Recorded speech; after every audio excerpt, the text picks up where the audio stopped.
Olá! Hoje a gente mergulha em Teologia Histórica de Alistair E. McGrath. Temos uns trechos aqui e a ideia é entender essa jornada do pensamento cristão, sabe? As grandes viradas, como ele chegou até nós. Exato, é um material que, na verdade, condensa partes de uma obra bem maior do McGrath. Ele é um nome de peso lá de Oxford, né? E é conhecido por explicar de um jeito claro essas evoluções teológicas que são muitas vezes bem complexas. Vamos focar então nas ideias centrais desses trechos. Certo, vamos lá então. Para começar, o que o material diz sobre teologia? A palavra, vem do grego, discurso sobre Deus. Mas a prática em si mudou bastante, né? Mudou muito. Começou se diferenciando da mitologia pagã, mas foi ali na Idade Média, sabe, com o surgimento das universidades, figuras como Tomás de Aquino. Ah, sim. Aí sim, ela se consolidou mesmo como uma disciplina acadêmica. Mas não foi um caminho retinho, né? O iluminismo depois veio meio que questionar esse lugar dela na academia, certo? Precisamente, o iluminismo deu uma chacoalhada, e a estrutura que a teologia pode ter, isso é fascinante. McGrath até usa uma imagem, né? Catedrais da mente. Catedrais da mente.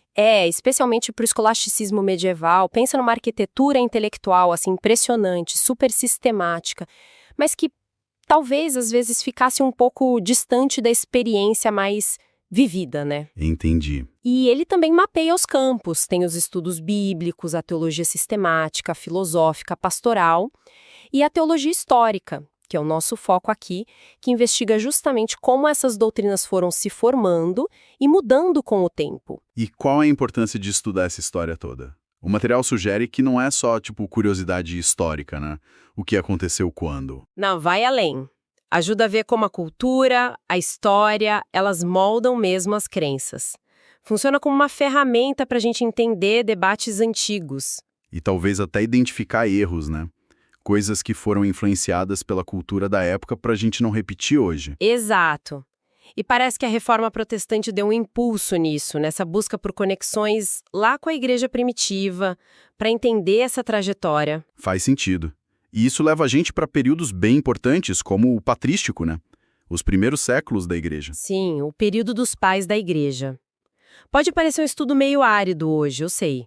Os debates sobre a natureza de Cristo, a Trindade, a influência do platonismo, parece distante. Às vezes soa bem abstrato. Mas foi ali que se definiram coisas essenciais, sabe? O conjunto de livros do Novo Testamento, o cânon, os grandes credos que muitas igrejas usam até hoje, como o credo niceno. Ah, o niceno, claro. Agostinho de Hipona, por exemplo, as reflexões dele sobre graça, pecado, a igreja. O impacto disso vai muito além da teologia, moldou o pensamento ocidental como um todo. Nossa, verdade. E depois desse período formativo, vem a Idade Média, que você já mencionou, com o escolasticismo, aquela tentativa de usar a lógica, a filosofia, para organizar e justificar a fé. Tipo, os 5 caminhos de Aquino para provar que Deus existe. Exatamente. Essa busca pela justificação racional da fé.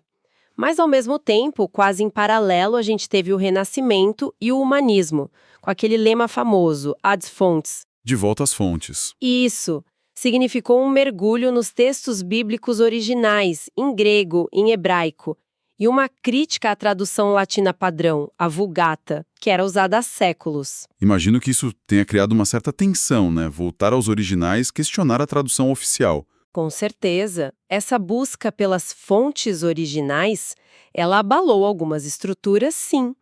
E, de certa forma, preparou o terreno para a grande ebulição que foi a reforma.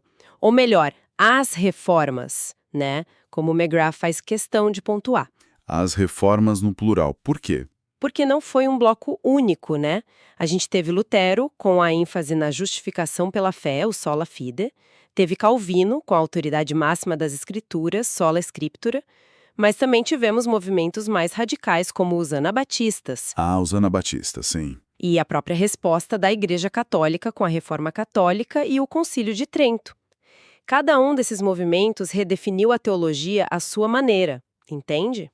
Entendi. Vários caminhos se abrindo ali. Reações que focavam mais na piedade, na experiência pessoal, como foi o caso do pietismo, por exemplo. E aí a gente chega na era moderna, que parece assim, uma explosão de novas ideias e também de muitos desafios para a teologia tradicional. Totalmente.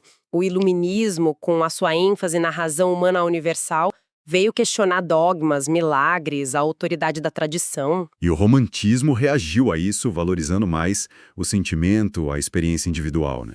Sim, foi uma espécie de contraponto. E a partir daí, nossa, surgem muitas correntes. O protestantismo liberal, tentando adaptar a fé aos tempos modernos. Depois a neo-ortodoxia, com Karl Barth, como uma reação forte a esse liberalismo. E mais recentemente, essas teologias que nascem de contextos bem específicos, né? A teologia feminista, a da libertação, a negra. Exatamente. Cada uma trazendo novas perguntas, novas perspectivas, a partir de experiências sociais e culturais distintas. E, por fim, o pós-modernismo, que chega a questionar a própria ideia de uma verdade única, universal, e a própria razão como caminho para ela. Uau, é muita coisa. Olhando para trás, o panorama que emerge desses trechos é que a teologia cristã está longe de ser algo estático, né? Ou uniforme. Longe disso.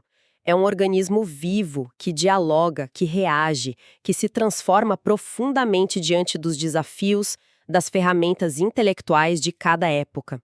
Não é um bloco de mármore imutável. Faz todo sentido. A teologia histórica, então, funciona como um mapa dessa jornada toda que é bem complexa. Ajuda a gente a entender não só a diversidade enorme dentro do cristianismo, mas também por que certos debates continuam até hoje, né? Exato. A gente viu como questões sobre a escritura, a relação entre fé e razão, as doutrinas centrais, tudo isso foi constantemente revisitado, reformulado. E ter essa perspectiva histórica patrística, medieval, reforma, modernidade, nos dá um contexto importante para as discussões atuais, né? Sem dúvida. Ajuda a perceber como o passado ainda ecoa, muitas vezes de formas que a gente nem imagina nas nossas conversas sobre fé hoje em dia. Uma análise realmente muito rica dessa longa evolução do pensamento cristão. Fascinante. De fato. E sabe, pensando nisso tudo, fica uma provocação interessante, né? Se o contexto histórico e cultural molda tão profundamente a forma como a gente entende e articula a nossa fé, como será que os historiadores do futuro vão olhar para os nossos debates teológicos de hoje? Para as nossas certezas? Boa pergunta. Que aspectos da nossa cultura atual, que talvez sejam até invisíveis para nós agora, eles vão identificar como influências decisivas na nossa maneira de entender Deus, a fé, a igreja? Que pontos cegos a gente pode ter hoje? Fica aí para pensar.